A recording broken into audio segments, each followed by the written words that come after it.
Artificial intelligence chat GPT వచ్చిన తర్వాత ఉద్యోగాలు సైలెంట్గా ఊడిపోతూ ఉన్నాయి. ఇప్పటికే గూగుల్లో 30,000 ఉద్యోగాలు ఎత్తేశారు. అమెజాన్లో 40,000 ఉద్యోగాలు పోయినాయి. మైక్రోసాఫ్ట్లో 60,000 ఉద్యోగాలు తీసేశారు. ఇక మెటా అంటే ఫేస్బుక్లో తాజాగా 8,000 ఉద్యోగాలు లేపేశారు. ఐటీ కంపెనీల్లో గడిచిన 10 సంవత్సరాలుగా 15 సంవత్సరాలుగా పనిచేస్తూ టీమ్ లీడర్లుగా ఎదిగి నెలకి 4 లక్షలు 5 లక్షలు జీతాలు తీసుకుంటున్న వారి ఉద్యోగాలకి కాలం చెల్లిపోతా ఉంది. పెద్ద జీతాలు ఉన్న ఉద్యోగాలు నిలుపుకోవడం కష్టంగా మారింది.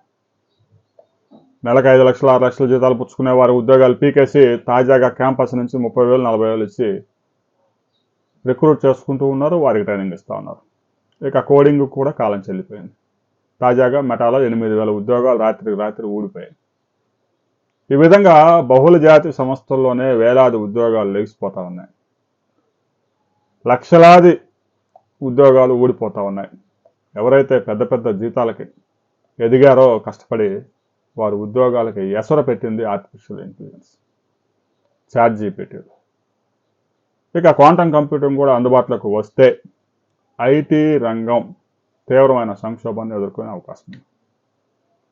ఇప్పుడిప్పుడే ఎదుగుతున్న క్వాంటమ్ కంప్యూటింగ్ రాబోయే 5 సంవత్సరాల్లో విప్లవాన్ని సృష్టించబోతా ఉంది. సాధారణ కంప్యూటర్లో చేయలేని పని క్వాంటమ్ కంప్యూటింగ్ ద్వారా 5 నిమిషాల్లోనే ఆ ఫలితాలు రాబట్టబోతా ఉన్నాయి. క్వాంటమ్ కంప్యూటింగ్ ఒకసారి పనిచేయడం ప్రారంభమైతే ఐటీ రంగంలో పెద్ద ఎత్తున కుదుపు వచ్చే అవకాశం ఉంది.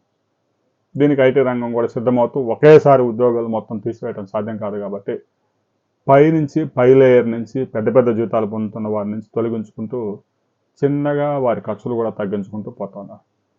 రాబోయే రోజుల్లో ఐటీ రంగంలో పెను విప్లవానికి నాంది కాబోతా ఉంది ఆర్టిఫిషియల్ ఇంటెలిజెన్స్ క్వాంటమ్ కంప్యూటింగ్. ఇక ఐటీ ఉద్యోగాలకి కొత్త ఉద్యోగాలు సాధించడం కష్టంగా మారింది. ఉన్న ఉద్యోగం నిలుపుకోవడం అంతకంటే భారంగా మారింది. మీరు కనుక ఐటీ ఉద్యోగులు అయితే ఎలాంటి పరిస్థితుల్లో మీరు పనిచేస్తూ ఉన్నారు, ఉద్యోగం ఉంటుందా పోతుందా అనే దానికి సంబంధించి ప్రతి ఒక్కరు కామెంట్ చేయండి.